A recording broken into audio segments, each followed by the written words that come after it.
Patricia Child never set out to leave a legacy. She followed curiosity, cared for others, and said yes as opportunities appeared. Choices shaping lives. Growing up was a lot of fun.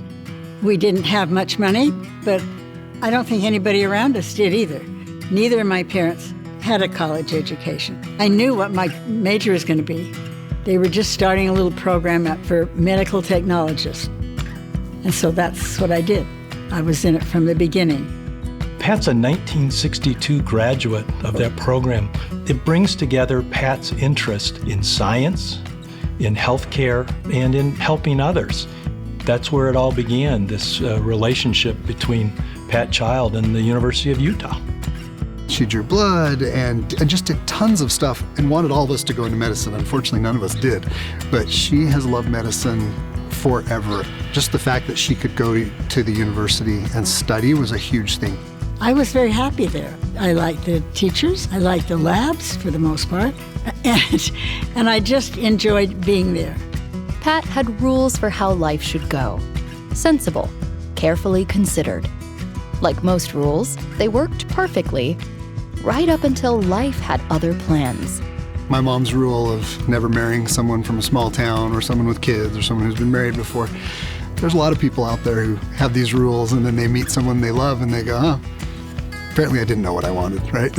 I'd been married for 14 years. My wife all of a sudden had a blood clot and passed away, leaving me with 4 children.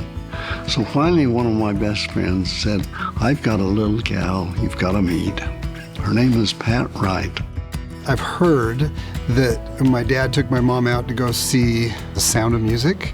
Later on, she told me, she says, I love that show. I've seen it 5 times with 5 different men. So there I was. She was so pleasant, she didn't say, well, I've seen that too many times. She was very impartial. When we had our other 4 children, she treated them all the same. I've got a big family. Between the 2 of us, there's a big family. And we can't tell them to get an education beyond high school unless we did it. And we're supporting other people who want to do it and can't. Today, the Child name spans the University of Utah. Healthcare, arts, athletics, learning, each reflecting generosity and engagement, most visible at the Patricia Child Tower at Collert Village. Pat is one of 4 prominent women here at the university and in our community, and one of the 4 towers bears her name, the Patricia Child Health and Wellness Tower. These are living, learning communities where the students not only live, it's their dormitory, but they group students who are headed into the health professions, pre-medicine, pre-dental, nursing. My mother would never say she deserves the Founders Day Award. She loves the university, and she supports it in any way she can, obviously through the philanthropy. And she happens to be probably the biggest U sports fan you will ever meet. Man, when the U is playing, especially basketball and football, she is all in, and she is the best kind of fan. Pat and Bill are helping us support the new Spencer Fox Eccles School of Medicine building with a substantial gift that names our simulation center. And I can't tell you how proud I will be that the simulation center will bear Pat Child's name. I love medicine, I still do. We need more medical people in all areas, not just doctors.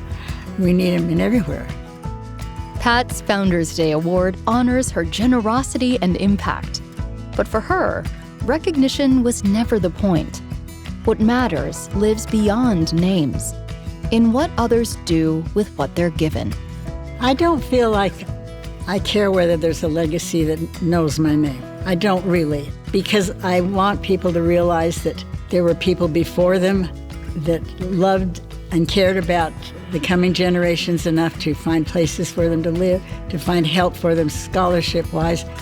And as long as they do something with it, I'm happy. And for Pat, that's more than enough.